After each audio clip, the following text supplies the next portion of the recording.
Georgia Virtue presents the Let Me Tell You Why You're Wrong podcast.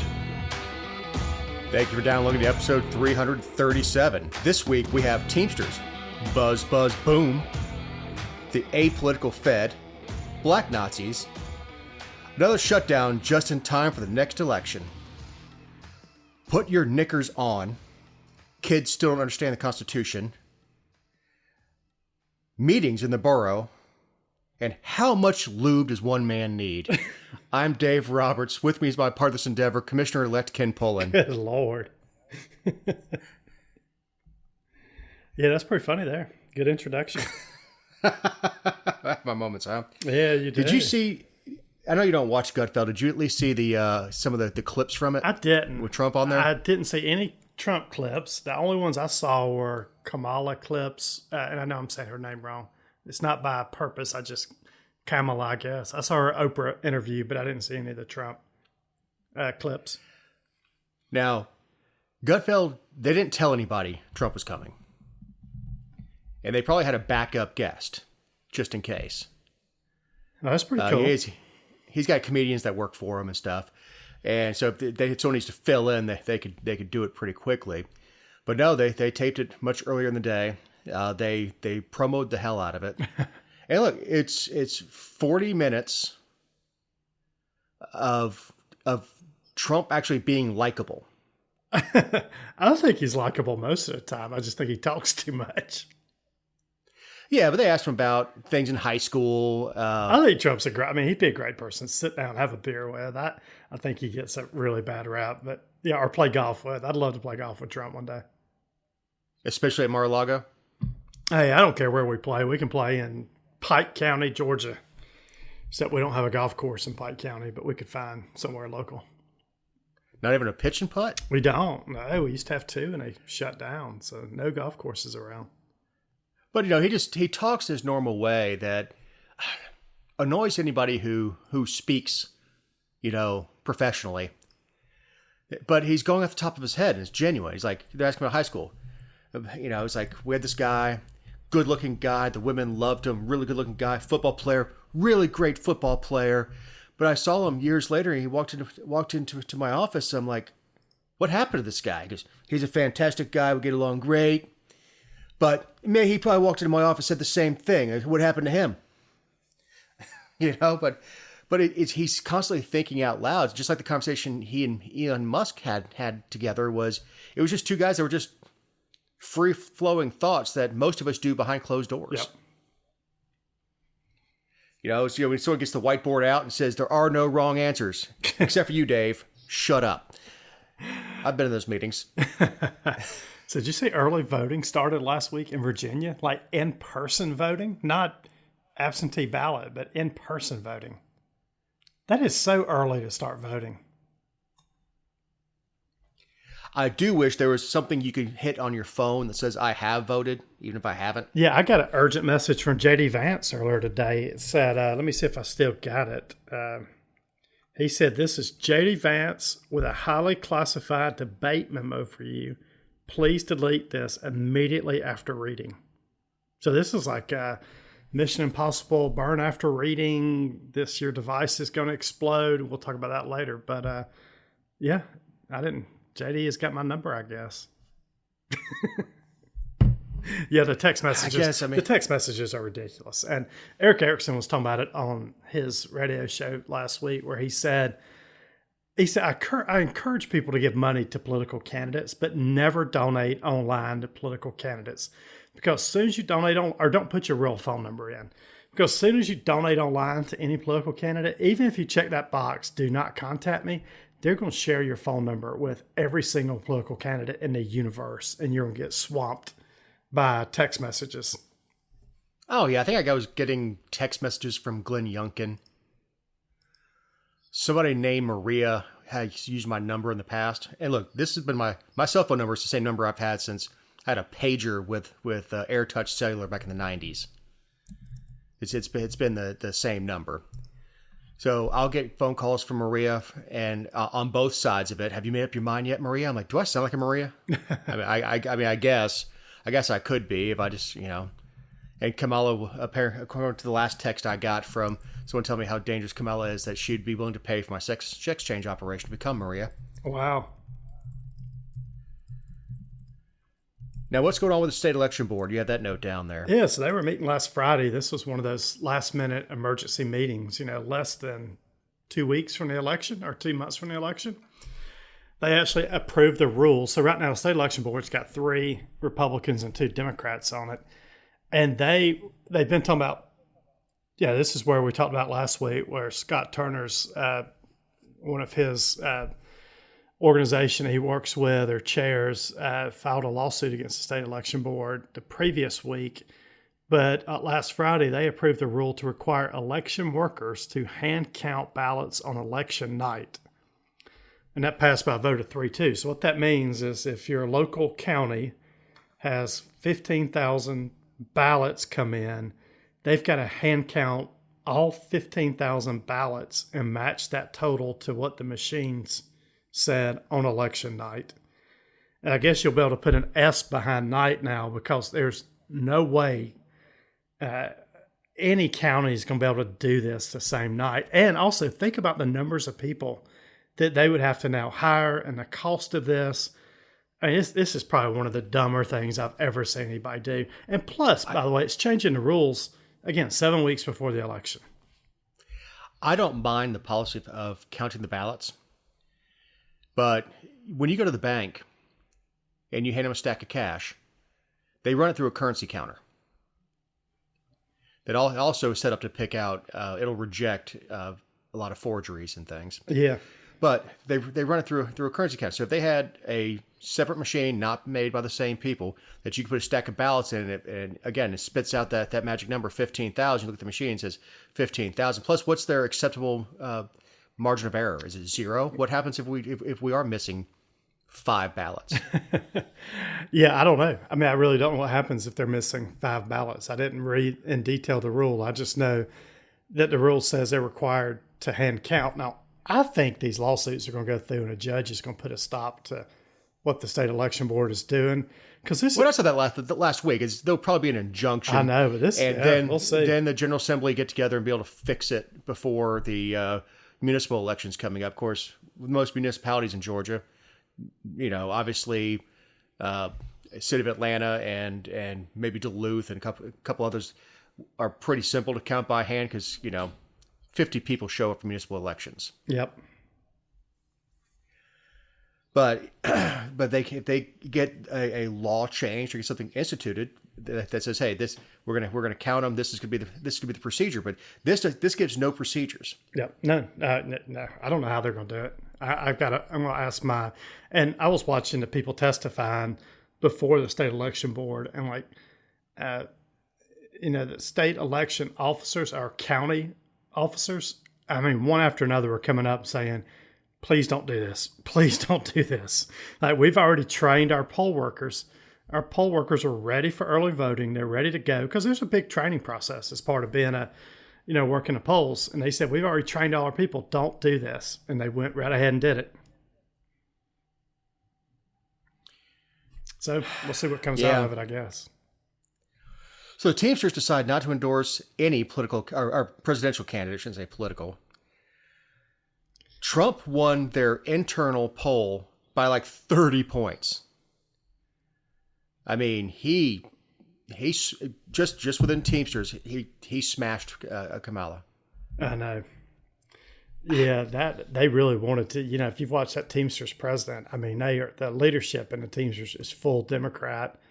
I thought this was a great story. I mean, there was so much pressure on them to not endorse. It has to be tough on the leadership. I love it. It is an endorsement. It's an endorsement. Because not only did they come out and say it, they say that Trump essentially won 60% of the vote. I think it was 59. Plus there were a couple, undecideds or whatever. Trump trounced her with a rank and file. And these are truck drivers. These are the guys that when the Democrats come out and say, oh, it's their right to lay across the downtown connector and stop all traffic. Yeah, they saw what happened in Canada with the using banks as weapons against truckers who protested. Yep. They see what happens, and they don't want their accounts frozen for something they said on Facebook or a demonstration they go to on their own time. Yep. Hey, look, I couldn't be a truck driver. I despise driving. Even go down to Orlando or going down to Gainesville for a Florida game. I typically don't drive. I fly. I don't mind getting in the car and driving 10 hours. I've always enjoyed getting behind the wheel. I sure when I was 16. I mean, but to me now it's a chore. And within 5 minutes, I've decided which drivers I like and which ones I hate. I wonder how I wonder how in the last election or the last couple elections that Teamsters have actually voted. I mean, we just said that 60% of members wanted leadership to back Trump. I wonder if that's an inflated number from the last election. Like in the last election, was it 50 or 40 or 30? Like, because these Teamsters are in the states that Trump has to win. I would imagine they're in like Michigan, Wisconsin, Illinois, they're in Philadelphia. You know, they're not in Georgia, for example. So I wonder what these numbers, I'd love to see a chart of over the years how the Teamster members have moved. And I know you say they're moving to the right. They're moving towards MAGA, I guess. I'd love to see the chart on that or how that's progressing. Well, truckers have always been fairly supportive of the country, fairly patriotic. I remember we had a convoy just to go from point A to point B in the Army. We'd convoy our vehicles, and the truckers would be the ones that pull the sign, hit their horn and wave and stuff like that. They've always been a group of people that are by and whole very patriotic. So when you merge that a little bit with the Make America Great Again, you're going to start pulling those folks over, and they're going to stop thinking of themselves as victims, or they're starting to open their eyes and see who the real victims are when it comes to liberal policies, who it actually hurts. And it's the working man. It's not the super rich, and it's not the super poor. It's the guy that puts in 60 hours a week pushing a rig. I know. Don't disagree at all.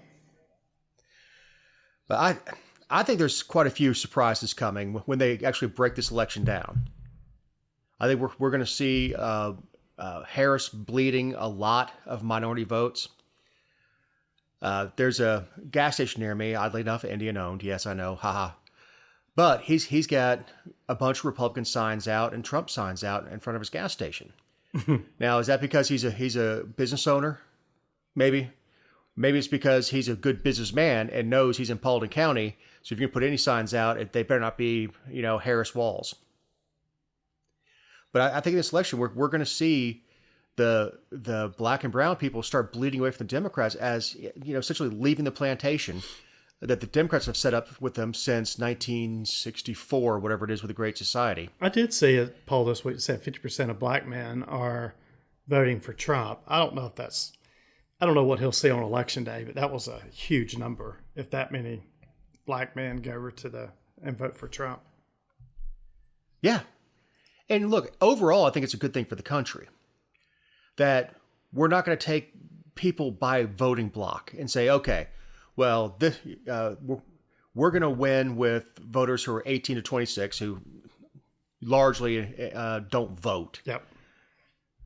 Or we're winning with the 60 and up crowd, which traditionally do show up in very large numbers to vote, percentage-wise. But the Democrats have considered the black population in their back pockets for so many years that at some point you have to start feeling taken advantage of. You get promised every 4 years they're going to make things better, and 4 years come and go over and over again, and nothing changes. Yep. At this point, they're not worried about pronouns. They're worried about putting food on the table. Yeah, that's it. And I think as more minorities are, and we've found this for decades, that when you talk to people face to face, you find that more people have conservative values. They just don't understand what conservative values mean. It doesn't mean we hate people of other races. It doesn't mean I hate somebody for being gay. It doesn't mean I hate somebody for being trans. It means I'll mind my own damn business. Leave me alone. I'll take care of my family, you take care of your family, and we'll get along fine. So, Hezbollah is now going to have to start communicating through tablets. And what I mean buzz, boom. Hey, what I mean by tablets is I mean like stone tablets. I mean, we're going back to the dark ages on this. Yeah, this was crazy. So last week, as everybody's probably seen now, but pagers and walkie-talkies exploded last Tuesday and Wednesday in parts of Lebanon. And I don't have the final numbers, but I know that at least 20 people were killed last Wednesday. Last Tuesday, at least 12 people were killed, and there were over 3,000 people wounded. Did you see the details of how they actually got the exploding material into the beepers? No. So Israel, so the Hezbollah figured out that Israel was onto their cell phones and their cell phone network, so they got rid of all their cell phones and put an order in for pagers. Well, Israel intercepted that order. They let it was coming out of Taiwan, so they let the order get created, is what it sounds like. So they shipped all these pagers back, and they intercepted the pagers on the way back. And when they intercepted the pagers, they took them all out. They injected this substance inside of each pager. And then last Tuesday, they thought they got nervous that Hezbollah had already had figured out what they did. So they could send a text message out to the pager, and it would explode. So the way that I heard it is the pager went off, it started beeping. And then they exploded a few seconds later. So a lot of people, when the pager exploded, it kind of blew their junk off. Other terrorists had picked up the pager, blew their hand off, and then a lot of them had picked it up really quick and started looking at it and blew up in their face. Yeah. I couldn't get over that. The memes are great. The hello from Mossad. Written across the pager. I haven't seen a pager in probably 15 years. Right. Unless watching some old episode of the X-Files or something like that. But like in person, I've not seen anybody in the last 15, 20 years that has reached their belt, pulled a pager out and go, does anybody have a phone? Is there a payphone nearby? So the fact that they're still being made, it was a brilliant operation. Oh, brilliant. Yeah, and then they did the walkie-talkies too. So, yeah, it was like back to back. Yeah, this is crazy. Now, I don't know how. I mean, they've got to respond, right? So Hezbollah, I think when we recorded this, I saw they had launched 120 rockets into Israel, and Israel, I think, intercepted every one of them.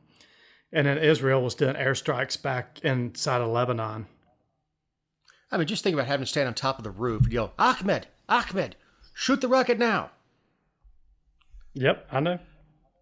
So, yeah, the weapons are there, but they're losing their command and control. Not just individuals, but their ability to communicate. What's going to happen is they're going to go back to what we call field phones, wired phones. They're going to have to run it across that area. And just like you see in old war movies, where they pull out the bag phone and turn the handle a couple times, get the generator going to let somebody else know that needs you to pick up, and they're gonna have board operators again. The old operators. Hey, can you get me Ahmed? Oh, what he answers? Tell him to go ahead and blow it up. What's weird? I don't know all the internal dynamics over in Israel too, but Hamas was the ones that attacked Israel last October. So this is Israel attacking another terrorist organization. So they are not slowing down, trying to rid themselves of all the terrorists that border Israel. And it sounded like the United States knew nothing of this also. So I know I saw the U.S. crew come out, Department of State, and say they had no advanced warning. No advanced warning. This is what Israel was going to do. But the Brits did. Doesn't this make you a little nervous as we carry cell phones around in our pockets all the time? I mean, my first thought when I heard this story is like, okay, so now people know they can blow up devices that people carry around. And what happens what happens when China that's building all these cell phones? What happens when they want to inject a little exploding device into your iPhone 16 that's being made, or your iWatch that's being made? I mean, I get what Israel did, but I don't think so, because pagers are a lot more analog.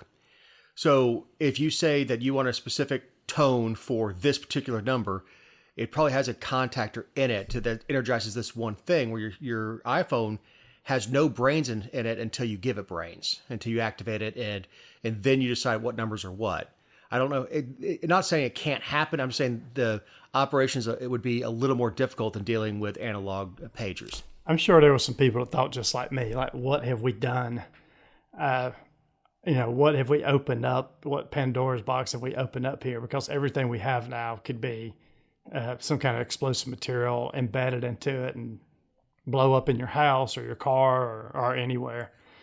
Well, hell, Haji's been using cell phones for bomb fuses for a long time, and it's quite ingenious that you have what is essentially a forward observer sit around and watch and wait until, okay, now blow it up. That's who we want to get, and then call that particular number and blow it up. So that's been around for, well, since 2001 for sure. Yep. The ability to do that goes back a long ways. Even when you used to tie leads to an old-fashioned alarm clock, brass alarm clock. So when the bell went off, it made the connection and caused the explosive to go off. All right. So the idea isn't new, but the execution was brilliant. The execution was absolutely brilliant. Do I think there's repercussions coming? Probably. Yeah, probably so. Look, Israel didn't do this unprovoked. They were getting attacks in the north, and the whole idea was they were going to try to take the forces that should be operating in Gaza and pull them towards the North Bank. What happened if one of those Hezbollah guys would have been on an airplane when this blew up? Should not have had signal. Yeah, it could have been taken off. Theoretically. Taking off, landing. Yeah. Yeah, I'm just saying that. We'd be having a much different conversation. Yeah. Absolutely. Yeah. It'd be, Israel took down a commercial airliner. Yep. All right. That's fine. We move on before we start talking about anything else on Israel. All right. Feds cut interest rate by 50 basis points. That's 0.5%. Just in time for the election. So we got a couple of these stories just in time for the election. Yeah, they sure seem political, don't they? They said this was not political at all, but 6-7 weeks before the election, you cut the interest rate, stock market soars, hits all-time highs. Yeah, this feels very political. Look, when we had inflation of around 10% annually, and by raising rates, they got it down to about 2.5% to 3%. That's not lowering the rate from 10 to 3. Right. That's slowing the rate from the 10% on top of 10% on top of 10% we got 3 years in a row and gone, okay, we're going to give you a little relief. No, this does not affect mortgage rates directly. I mean, they're within the economy. There's always correlation, and when you see stock prices shoot up, there's a couple of reasons for it. One could be, hey, we got great news. Another is the algorithms think it's good news, or what they just did is inflationary, so all prices are coming up. So everything on the gross side of a company's financials will look a lot bigger. But when adjusted for inflation, it's a little bit different. Yeah. Yeah, but 50 basis points. What does it do? It lowered the federal fund rate to a range between 4.75 and 5. So I guess it was right around 5.5. They say there could be another cut by the end of the year. They go down another 25 points. I think there's actually 12. Regional. What do they call them? They call them something. There's 12 people on a committee, basically. Let's just say that. They voted 11-1 to do this. It was almost a unanimous vote. The only person that didn't was Governor Michelle Bowman. She preferred a quarter-point move. So everybody on the board preferred it. 11 out of 1 preferred 50. She preferred quarter. So everybody thought we needed to lower it at that point. First of all, the automakers right now are dancing in the streets. Yeah, it'll help cars. Yeah. Yeah, it should. Well, it'll help cars move, so to speak. Yep. But it's not going to bring down the prices of vehicles. So for the people who are cash buyers, it doesn't help at all. Because I think I used the example of a friend of mine had his very nice truck stolen when he was parked at the airport. It was in one of the park and ride places. And when he got the insurance payment, it was about, I think they paid him like $70,000 for his truck, but the same model to replace it was $110,000. Wow. And the interest rate that he got at 2% was now 6%. So he went up 3 times, about 50% ish in overall cost, and then doubled or tripled his interest rates. So I don't know what this is going to do to the labor market. I think it will be a boom for some of the laid off UAW workers and all that stuff. But and honestly, until we get more vehicles built in this country, all it's going to do is make the factories in Monterrey, Mexico work harder and faster. Very true. All right, so we have election drama in North Carolina. This one threw me for kind of a loop, man. Yeah, I think the Republicans just handed a Democrat candidate in this race the governor's chair in North Carolina, and may have handed North Carolina to Kamala Harris. This is, look, you never know what to believe from CNN and what not to believe. The lieutenant governor up there is denying that he made any of these comments, but when you look at it, it's pretty damning against him. So he was on a porn site. Instead of consuming the product, he decided to get into the discussion boards on a porn site. And this was over 10 years ago, right? So this is 2008 to 2012. And he wasn't even a politician at that point. Right, before his interest into politics. Yep, and it was on a website called Nude Africa.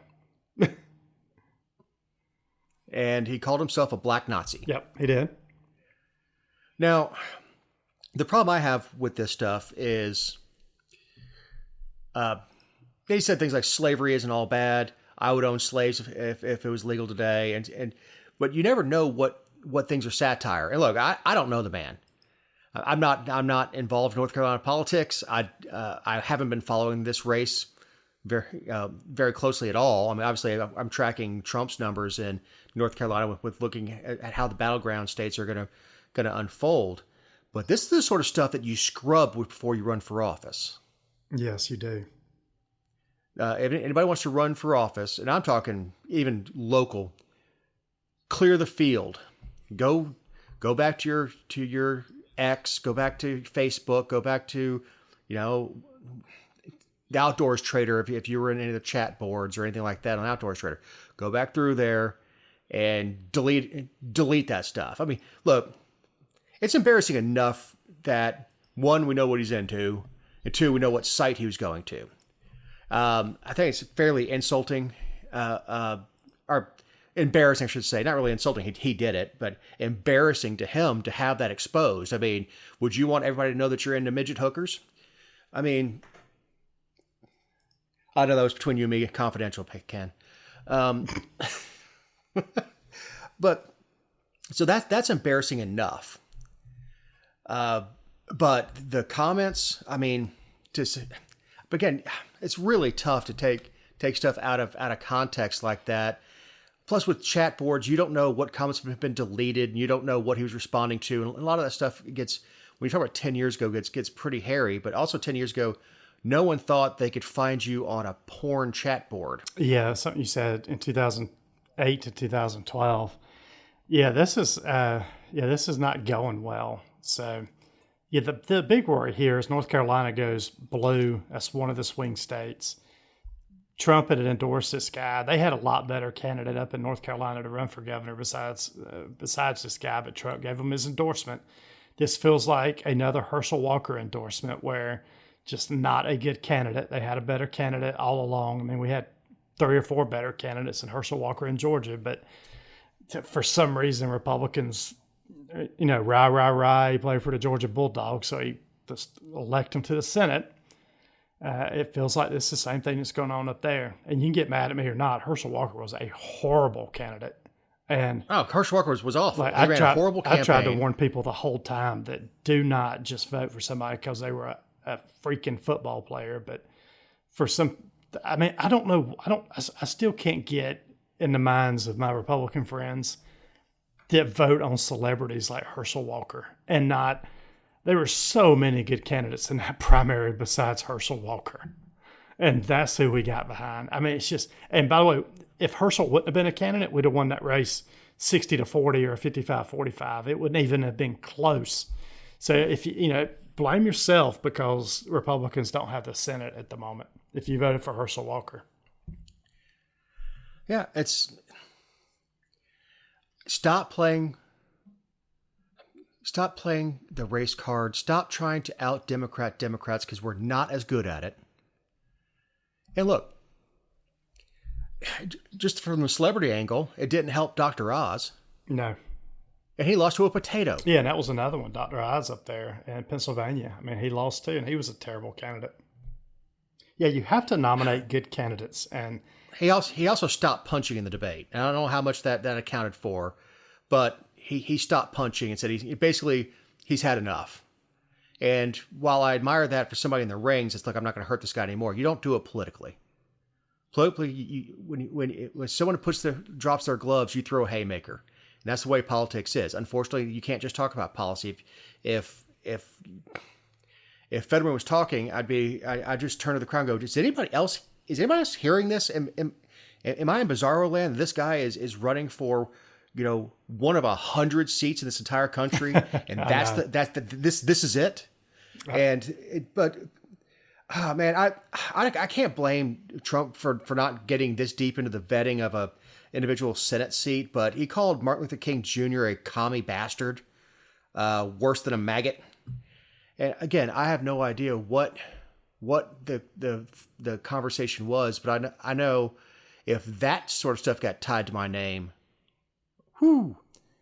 I might as well just hang it up. And he's staying in the race. I mean, look, it's too late. Yeah, it's too late to get out. What are you going to? You can't get out. North Carolina ballots are printed. Yeah, I mean, you can't get out at this point. They can't just. Yeah, you sound like Al Pacino in The Godfather 4. No. Keep getting out. Keep pulling me back in. Yeah, something bad can't happen. You can't. I mean, if something bad happens close to election, you can't just say, okay, never mind.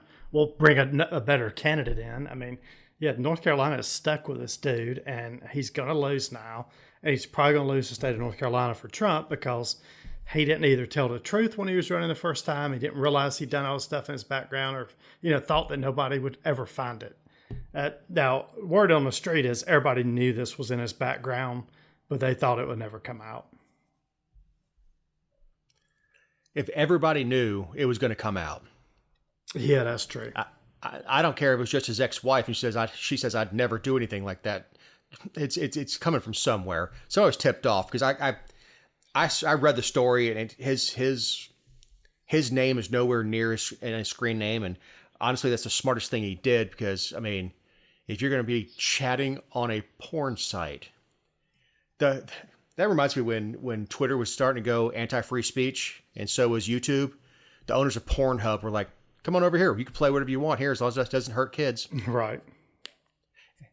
Well, from a First Amendment standpoint, that sounded great. At no point can Connie come home and say, what do you got? Pornhub. What? No, you don't get it. No, I'm on a political chat board. It's not. Had to scroll past all the naked women to get to the chat boards. Oh, that's funny.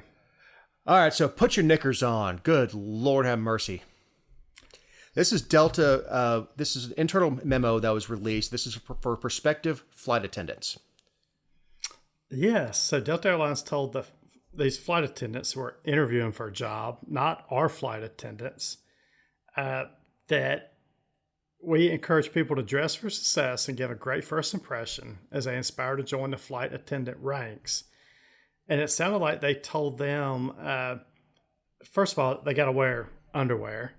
They also said that profanity should not be used during interviews. You should not chew gum during the interview. And that flight attendant hopefuls must maintain their personal hygiene. Who goes to an interview with no underwear on and cusses and chews gum and stinks? Can you imagine? Are there? Well, it really depends on what you do for a living. If you show up to be a HVAC tech, and you've got a piece of gum in your mouth, I'm going to forgive that. I don't know. You still should give every job a certain level of. Yeah, you should dress for that job. Yeah, you should. Well, I mean, but during an interview process, you want to look your best. I don't care during an interview.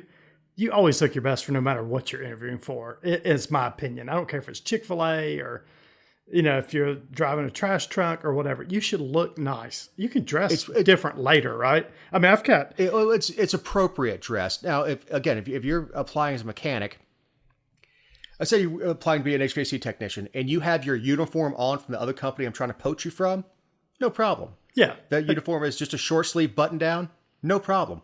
But it should be the cleanest uniform you have, not one that doesn't stink that bad. Right. I just think dress for success. And, every job I've always interviewed for and gotten, I dressed nice and I didn't chew gum or cuss.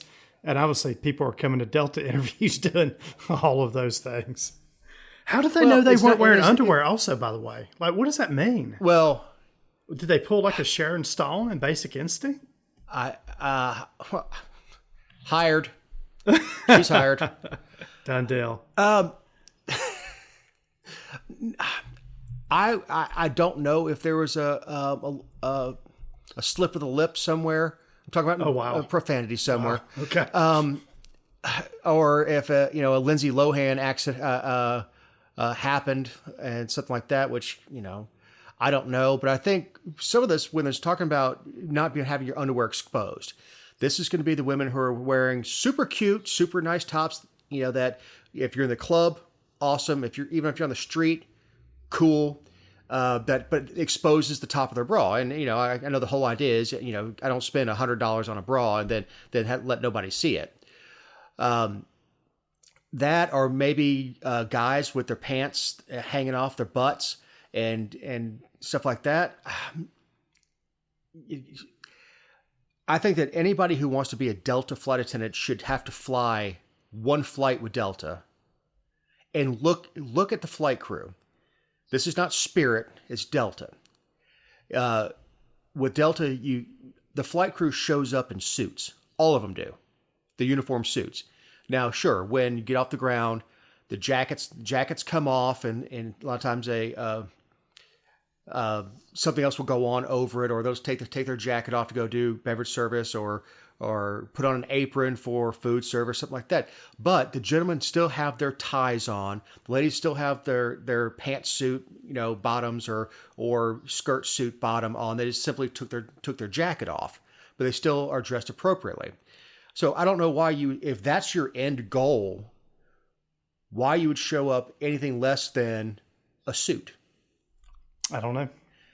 And look, and sometimes I've interviewed people and actually gave them grace that a suit that didn't quite fit, and it's probably bought at a secondhand store, but they put the effort in. I'd rather hire the guy that put the effort in, or the gal who put the effort in to get hired and dress appropriately, than somebody who shows up in flip flops or somebody who dresses really, really well and drops an F-bomb in the interview. So one guy is going to work his butt off to be as appropriate as possible, and the other doesn't have enough respect for you or the institution for which you're hiring to curb his speech. All right, Georgia students walk out demanding gun control. Yeah, this happened last Friday. So a walkout, it was planned by the Georgia Youth Justice Coalition and March for Our Lives. This organization was founded in the wake of the 2018 shooting at Marjorie Stoneman Douglas High School in Parkland, Florida, and where 17 people were killed. They just asked the students last week to wear black, suggested slogans for the parade or for the walkout where prayers aren't enough, our blood is on your hands, protect kids, not guns, and justice for Winder. I thought this was interesting that people around Georgia were walking out last week. And it was encouraged by the teachers. Damn well it was. I would imagine. I mean, but most of these kids will. Yeah, I hate that we're not talking. It was a terrible event that happened in Georgia with the school shooting. I'm not sure kids, walking out of class is going to change anybody's mind or any politician's mind around guns or gun control, but. No, the teachers love it because it is a teachable moment for them in civil disobedience. That is These true. are teachers that, for the most part, who are our age, who for the most part were raised by boomers who came to adulthood in the 60s to early 70s, and we're around the protests, the Vietnam War, and all that stuff. So they feed off this. And look, to their credit, most schools will allow a certain amount of it. Like, all right, you got 10 minutes, you made your point, get back to class. You know, and even I can't remember what they were protesting when I was in high school. I was ignoring it anyway. But the administration gave them times that you've exercised your First Amendment rights. Now go back in. But is there not a single history teacher there who goes, you got to exercise your First Amendment? Yeah. You know what protects it? The Second. I know. So that was the lead in with students, still don't understand the Constitution. So they're teaching them that we have got 47 genders, but not about the first 10 amendments to the Constitution. I know, exactly. So I'm heading here. Statesboro City Council has to redo tax increase hearings. This was some of the most pompous, yeah, we talked about this on the show last week, right? Yeah, but no, they were the mules for getting sued by the Bullock Action Committee. Yep. And this was reported by Jessica with the Georgia Virtue, but yes, yep. Jessica Szilagyi, Georgia Virtue. She is your source for any Georgia-based news. Stuff that doesn't come out, whether it's these city councils that decide we're going to hike your taxes by it's some absorbent amount, like 25% on property taxes. But anytime you have Statesboro. Yeah, but anytime you have a property tax increase, either the city council or the county has to have 3 public hearings. And they're called public hearings because that's what they are. They have to go, and the public gets a chance to speak to the elected officials. And then when they had their public hearing a couple of weeks ago, none of the local elected officials showed up to the hearing. And they said they didn't have to attend, that the people could come and speak, but they didn't have to sit there and listen to them. And Jessica looked up, what was going on. And I think probably the legal counsel for the Statesboro City Council looked it up. This isn't a Georgia Taxpayer Bill of Rights. It says you have to have a quorum present when you have these public hearings. So they're having to redo all 3 of them, which means they've got to send out notices in the newspapers again, which is a requirement by Georgia law, and then they have to schedule these. So good for people figuring out what they did was incorrect and then making them correct the issue. And hold their feet to the dadgum fire. Yeah, exactly. This whole idea, first of all, the meetings are a lot of times a joke. I know you've been to them, but you see these citizens who are not accustomed to public speaking. So a lot of them will have a shaky voice. They're just not accustomed to speaking in that forum. And then they look up and they'll look at the board, whether it's a council or a board of commissioners or whatever, and every member of the board has got their head down on their phone, which gives the idea that they're texting each other, which is a violation of the Georgia Open Meetings Act. And I try to be cognizant of that even with the little board that I'm on, that I was keeping time, but I was using my iPhone for it, keeping time. Because the applicant has 15 minutes, and every time a question came from the board, I'd have to stop the stopwatch and allow them to answer, and then start their time again, because anything we ask doesn't come off their time. I digress. Y'all give people a lot of time. I think it's like 5 minutes in most counties to speak. Dude, we're in and out in less than 15 minutes. All right. The applicant comes up. There's nobody who's upset about it. 9 times out of 10, if there is a neighbor that stands up, the neighbor's like, "Oh no, I love these guys. No, that's fine. They can move the setback to 10 feet versus 15. No, we're fine with it. They're great neighbors." 9 out of 10 times, that's what we get. But this takes disrespect for your electorate, your taxpayers, to a whole new level, which means they got together. And again, this may be a violation of the Open Meetings Act. They got together as a group and decided we're not going to show up. And if the county attorney sent them individual emails or a group email, it's also we're interacting with each other. That's not a big deal. But if 2 or 3 of the council members are talking to the other 2 plus the chairman or whatever, and saying, "Hey, listen, we're not going to show up to this," that's a violation of the Open Meetings Act. They just held a meeting without telling the public, if that's what happened. Yep. All right, so this is a good time to remind you that these are our opinions and not those of anyone not on the show, any respective company for which we may work, own, or otherwise associate ourselves with on a regular or irregular basis. Also, you can find other episodes and relevant stories over at thegeorgiavirtue.com. Man, I've got the runner-up and the winner for this week. The runner-up, which oddly enough is CNN. No, I'm not going to read it the way I wrote it on the outline.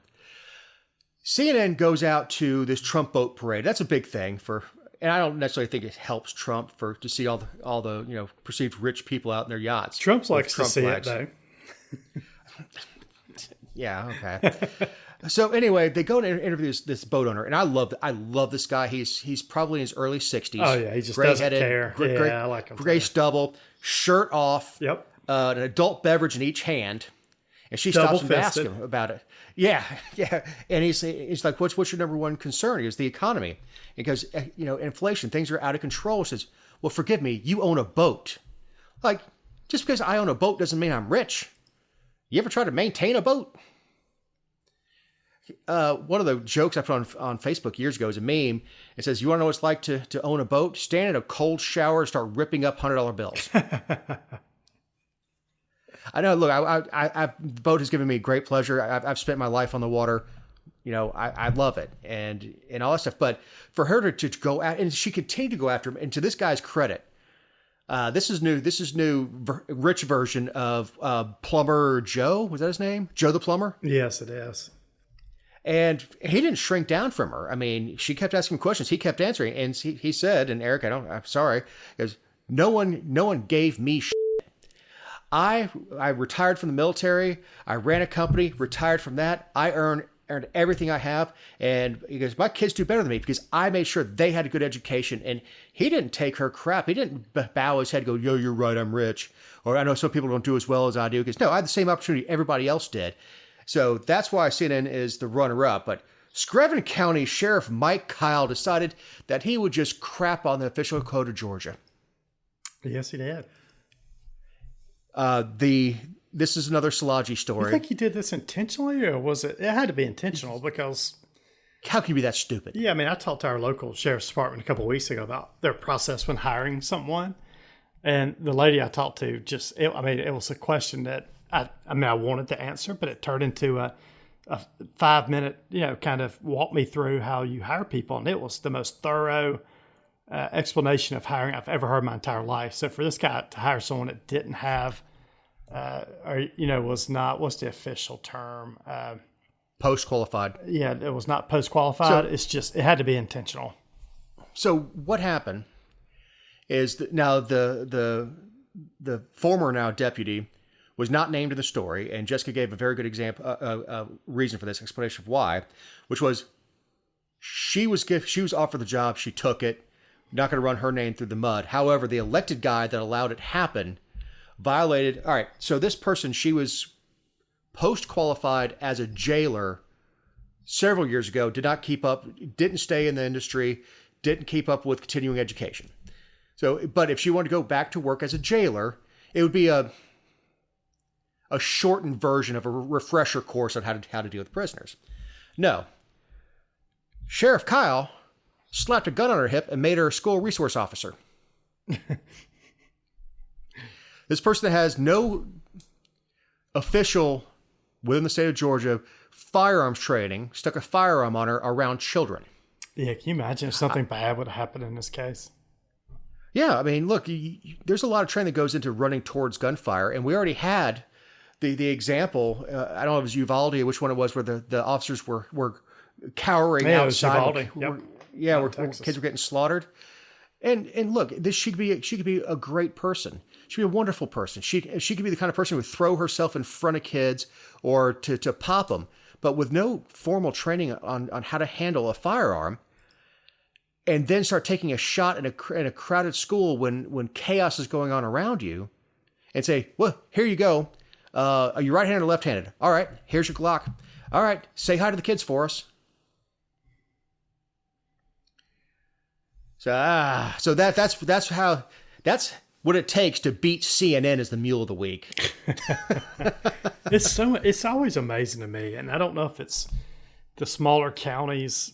Well, Bullitt County is not small; they're a big county. What we just talked about a few minutes ago. But there's so many small counties in Georgia that just seem like they're always running afoul of Georgia code or doing something that's not legal, and that's the right way to say it, and they just don't get called on it. I mean, we could have 10 Jessicas down in South Georgia, and they would all be busy all the time. Yeah, and none of them would ever cross over with their subjects. No, they would all be busy. And even local. I mean, we've got the same stuff in bigger counties. They do it too. But it's truly amazing. And no one's ever really held accountable for it either, of doing things like this. I mean, this sheriff won't be held accountable for anything. That city council and Statesboro won't be held accountable for it. I mean, they just... No, define hold accountable. Now, the voters will vote. This sheriff is just about to be reelected. Yeah. And he'll be reelected again if he wants to run. I bet all those city council members are reelected in Statesboro. That's quite possible. It's quite possible. But see, holding accountable to a job like the county commissioners out here, I think, make $18,000 plus per diem. It comes out to around $22,000 a year. Unless, you can get on different committees, statewide committees. You can milk it. Do you make more money doing that? If so, I'm all for that. I have no idea. I'm going to try. No idea. All right, so let's get on to Sean Puffy Combs, P. Diddy. Yeah, he was arrested at a hotel in New York City last week. And I saw a video of him. He was like sunbathing out in Central Park. And then went back to his hotel and got arrested for racketeering, sex trafficking, and transportation to engage in prostitution. This is a big story. It says since 2008, so that's been 16 years, Combs has been part of a criminal organization that engaged in or attempted to engage in sex trafficking, forced labor, kidnapping, arson, bribery, obstruction of justice, and other offenses. And he was actually denied bail. So he's actually staying in custody. I thought that was pretty interesting, too. They didn't let him out on bail. Well, this goes back to some of his other charges that he's had, where he's been accused of influencing witnesses. Because he has the money to do it. Oh, 100%. I'm sorry that you weren't into the freak off party. Here's $5 million. Will that make you go away? Because he has the money to do it. Plus, he has the means to flee. I was reading where I don't know how the information got out, but they said in his room that he's got, I'm not sure if this was in Florida or New York, there were like cameras taking video from every single angle within the room. So, and they said he would sit outside the room and watch all this stuff going on. So he'd have all these people over that all be doing it, and he'd be sitting outside watching or sometimes participating in all these coerced sex acts that they had in these freak-offs. This is some crazy stuff. Well, Hugh Hefner did that. He had the whole house wired. Yeah. And to his end, what he was doing is he was hooking up very powerful, influential people with beautiful playmates and holding onto the tape. So if government was coming down on him, he'd be like, hey, listen. Oh, it's Jeffrey Epstein all over again, right? They said, I think somebody said, I was reading online, and everything you read online is true, that this guy, and that was a joke, that this guy could be as bad or worse than Jeffrey Epstein. Now, I always wonder when people say that, where's the information? We've never had the client list from Jeffrey Epstein, so that's buried somewhere, never to come out. All the tapes that Jeffrey Epstein recorded, all the people doing all their stuff on, none of those tapes have ever come out. So I wonder if a lot of this is just going to be swept up under the rug. You want to talk about a RICO charge? Epstein is a RICO charge. Coordinating with government officials and compromising them. Yep. Now look, they compromised themselves. Well, they did. I've had some accidents in my life. I've tripped over stuff. I told you on the show I fell off a platform. Accident. I have never fallen into bed with somebody by accident. No, me either. Now, it may have been a poor choice on my part or her part, but it wasn't accidental. So with this, it's so I don't feel for the people that were being extorted necessarily, because if you had nothing to hide, you couldn't be extorted. Yep. But look, Combs had, I think it was more than 1,000 bottles of baby oil and other lubes in his two or three residences, whatever they rated. 1,000 bottles of lube. Jeez. Look, man, if you were doing pap smears on blue whales, you couldn't go through 1,000 bottles of lube. No, you couldn't. And I can't remember how many sex toys they said they I found. thought it was over 1,000 sex toys. Probably that too. I mean, like, what did he have? Just people delivering sex toys all the time? Like, how do you? I don't know. All I can think of is like you go into this room and then like a chick trying to pick out her shoes for an evening out, picking out which dildo he wanted to use. Ah, man, the more you read about it, the more disgusting it is. And look, there are people that warned us about Diddy. I know, and you know who hung out with Diddy early on in his life was Justin Bieber. So everybody's now trying to figure out if Bieber had, if Puff Daddy or whatever his damn name is, had anything to do with Justin Bieber and all this stuff. So, they said Justin Bieber is basically shut down at this point. For some reason, they said he can't believe that Diddy, his friend, was involved in this. I'm not sure that's why he's shut down. So we'll see. I'm not going to make any accusations against him.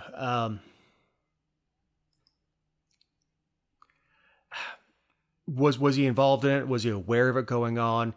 How old was he when he was around this stuff? I mean, but I can certainly see the attraction, so to speak, and being surrounded by this really powerful guy who has women and all sorts of undress all around the house, not knowing that they're being paid or not knowing that they're being coerced, and think this is the coolest thing in the world. Yep. There have been several college football programs that have been gotten themselves in trouble for having hosts to get these high-rated high school players, that they'll have them come in and they'll make sure this player has a good time when he's there. And some with outright prostitution or getting underage kids into strip clubs. That's been used for a long time, and I'm not excusing that behavior at all, especially when you're talking about a 17-year-old kid and then, feeding him alcohol and taking him to a sorority house where everybody knows that we're trying to recruit this kid. But this is underage girls, flying them around the country, if not internationally, trading off between houses. This was a big enterprise for him. And again, I don't know, this was for his own gratification. I'm sure it was, at least partially. But how much was this to show his power and influence? How much was this to gain influence over others, even within the industry? Is, hey, producer so and so, it's really bad if this came out. But of course, if I got the funding for this new artist I discovered, this tape will go away.